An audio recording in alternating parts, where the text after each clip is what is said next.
Hello Eurovision friends, thank you so much for coming to my channel Eurovision Histories for my review of the rehearsal clips of semi-final 1 of the Eurovision Song Contest, obviously. Each of the countries were able to choose 30 seconds of the second rehearsal to show to us. You can see the clips on the official Facebook and Instagram accounts of the Eurovision Song Contest, so check them out if you haven't yet. And in this video I'm gonna talk about more the vocals, the movement we see, some of the graphics as well, because I already did videos on the photos that were released, talking about the outfits and everything else, so check those out if you haven't yet. And Croatia is missing for some reason. The clip has not been published at the moment of recording this video, at least. If it gets published later on, I will include it in the second semi-final review. So do subscribe if you don't want to miss that. I'm not sure what happened or what is going on. Maybe they don't want to show us everything yet, which is of course completely fine as well. And before we talk about each of the stagings, the 14 other countries that are left, I wanted to talk about the stage in general quickly, so I don't have to repeat it for each of the stagings. It is incredibly impressive, I have to say. We see it for the first time in action in these clips, and you have this amazing frame at the top of the stage, which looks a bit like a TV screen, and it just gives it this effect that the whole stage is in 3D mode, sort of, and they're performing inside of this television screen almost. Amazing LED wall in the background as well. So just a lot of possibilities to work with. The floor is completely LED as well.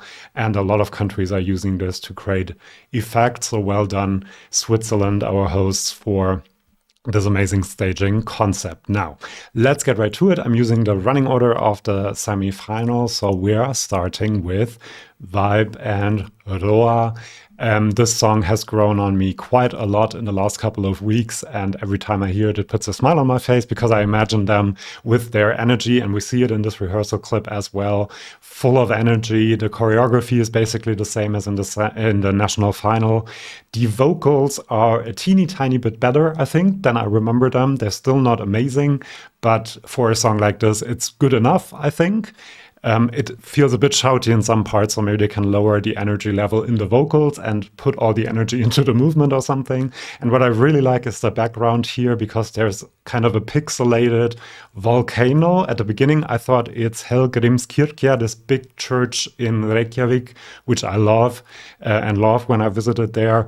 But then I saw that there's explosions happening on top, so it's a volcano, also very Icelandic, and I really love this performance. We didn't see the boat part, unfortunately, in the clip, but that's something to look forward to. Then we have Poland, Justina, and Gaia, and I think this is the most epic staging we have seen up until now. It's really incredible. In only 30 seconds, she plays the violin. There are planets flying in the background. The dancers are doing their thing in the front of the stage while she is lifted up into the air. The lights are used to incredible effect as well, and there are very quick cuts which add a lot of dynamics to the whole performance. And while she is in the air, the vocals obviously are perfect. I don't even have to mention that. But when she gets lifted in the air, there is a huge dragon appearing from the background, and it looks exactly like the dragons from Game of Thrones, I have to say. I was quite surprised. I thought they might have been copyrighted or something, but that is impressive. A lot of casuals will love that, I think, and maybe that will help Gaia gain a lot of televotes as well. She kind of, I think the effect they're trying to do is while she's hanging there, she's almost like on the dragon like Daenerys, but it doesn't quite work all the time, obviously, because she can't move with the dragon in the background, but that is quite an impressive finish, I have to say. Then we have Clayman. How much time do we have left for Slovenia?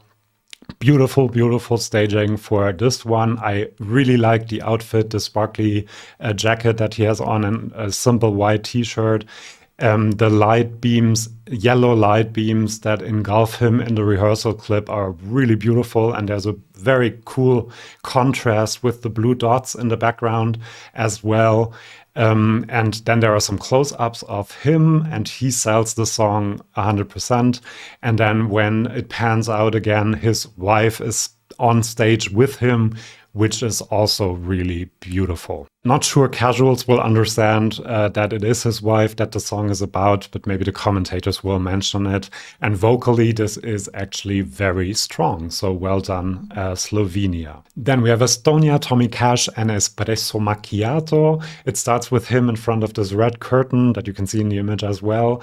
And here the frame is really used to great effect because the frame also has LEDs. So there are two Roman columns, and then on top it says Tommy Cash. That's a really cool effect. And then the curtain opens and it reveals the winner's cafe in keeping with the lyrics of the song.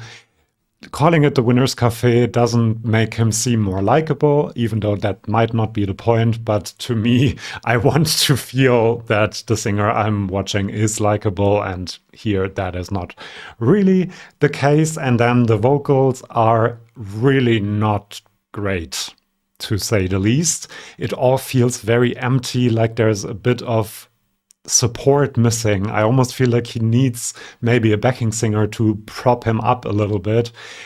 This might do really well with the televote, but if he sings like that, the juries will completely destroy its chances of doing well, I am afraid.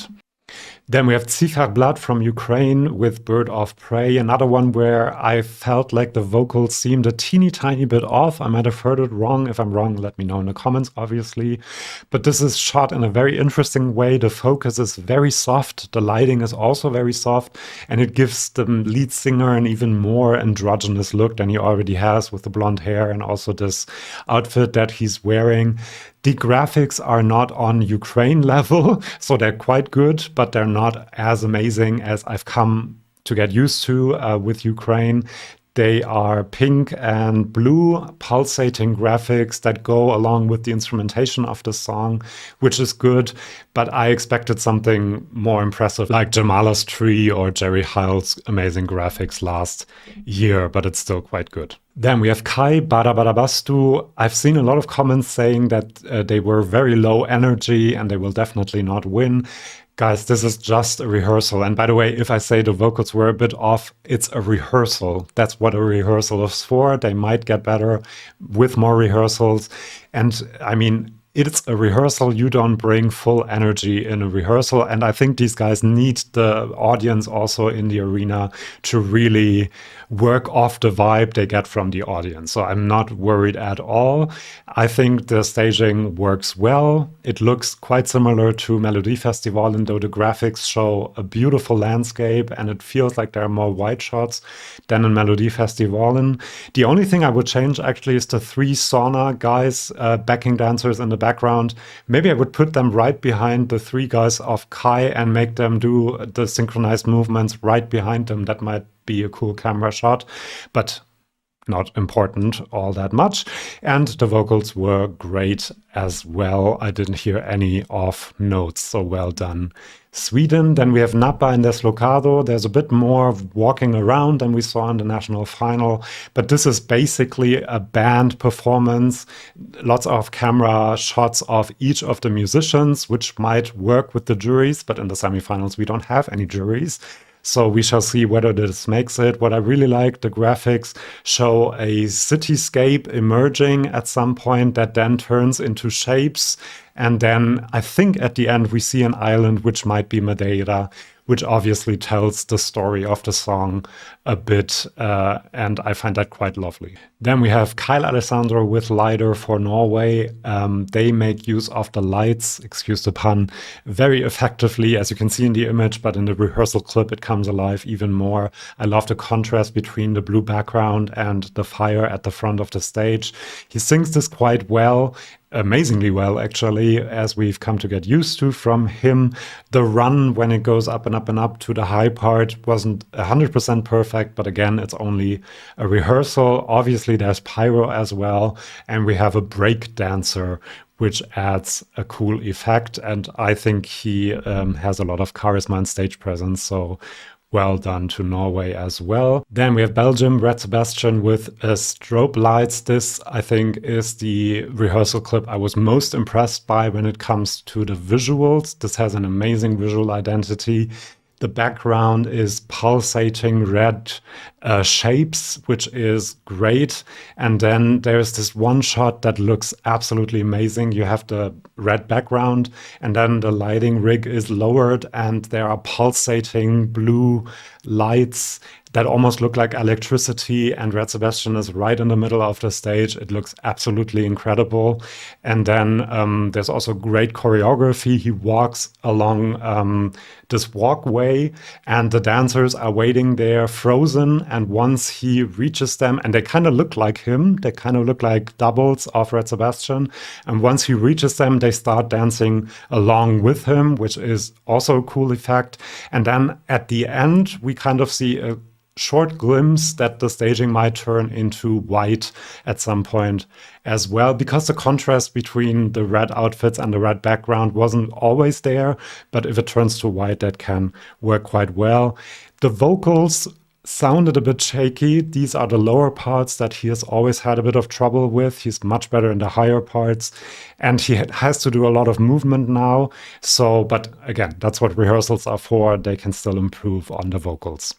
Then we have Azabai Mamagama, Run With You. I really like this song, and so I'm a bit sad that the whole staging concept doesn't quite work for me, personally at least, because I just feel like this dark red and black staging, and then they have these leather suits on that are also very dark. It doesn't really work with the vibe that I'm getting from the song. The vibe is more summery and upbeat, and the staging just looks very industrial and dark. I'm not sure why they chose that. There are some camera interactions between the lead singer, who I think is very charismatic, and there it works. But even there, I'm like, why is everything so dark? It is a fun, happy song, so I don't know why they went with this staging concept. And the vocals also were a bit off in some places, but they can still improve on that. This I was very surprised about, because I was very apprehensive about this DJ staging that usually feels quite awkward, but this works so much better than I expected. I love especially something that I wanted to have a bit of Italy stereotypes in the background as part of the staging, because that's what the song is about. And you have the Fontana di Trevi, you have the Colosseum appearing, so that all works. And then they make great use of the floor LEDs as well. There are flowers flooding it, there's water also coming in. And I also think that this is cut quite well. It isn't focused too much on Gab. He's just shown a few times, and he's especially not in the shot when the singing happens. They show the singer when the singing happens. And so they kind of managed to make this work. And now I'm a lot more confident that this will do rather well. And I think it might actually qualify in the end. Then we have Albania, Shkodra Elektronika with Germ. This has a very good color scheme concept, if I can call it that. There's one shot where you see that half the stage is in black and red, and the other half of the stage is in black and white, or gray and black, something like that. And it's used to great effect throughout the song, and it kind of, I guess, supports the idea of the song that she is singing about a utopia that she would like to live in, and he brings her back to reality and the, depressed state of the world in a way.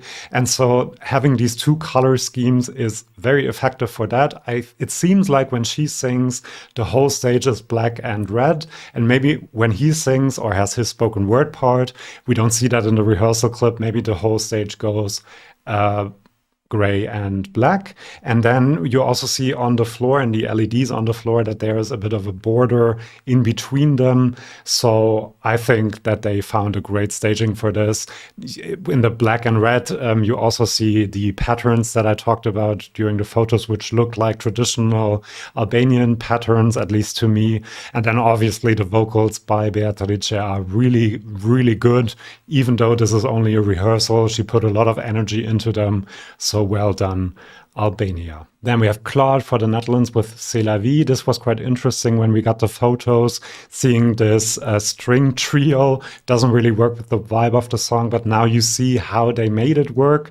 The clip at least starts with him, and there's a rising sun behind him, which is really cool. And he really has a lot of charisma as well when he looks straight into the camera. Then the dancers come in and they do the dance routine from the music video, which I love. And then he dances into this scene that we see in the photo there with the string trio. So there's a lot of movement happening, and it goes from the more party scenes with the dancing, the contemporary dance, to this more ballad setting. It all looks very expensive and very well thought out. The only thing is that he has to remember a lot of steps, and the vocals sounded a teeny tiny bit off in some parts. I'm sure that won't be a problem once we hit the big stage, because he's a very experienced performer. And I completely understand that having to remember all of these steps is not as easy. Then we have Cyprus, Theo Evan with Shh, and the Vitruvian Man you can see there, and the scaffolding. I was so impressed with the images we got. And then when I pressed play on the rehearsal clip, I was like, oh, yeah, that's what the song was. I'm not a huge fan of the song, but the staging is really, really effective. And obviously, they do the Vitruvian Man. They do a lot of acrobatics on the scaffolding, but he also touches the floor. I thought I read somewhere that he wouldn't, but he kneels on the floor, and there's this great white LED graphic as well that lights him up, and that's a great effect. So great staging for Cyprus. Not the greatest fan of the song, unfortunately, and the vocals were okay, not perfect, but quite all right, especially for a rehearsal once again.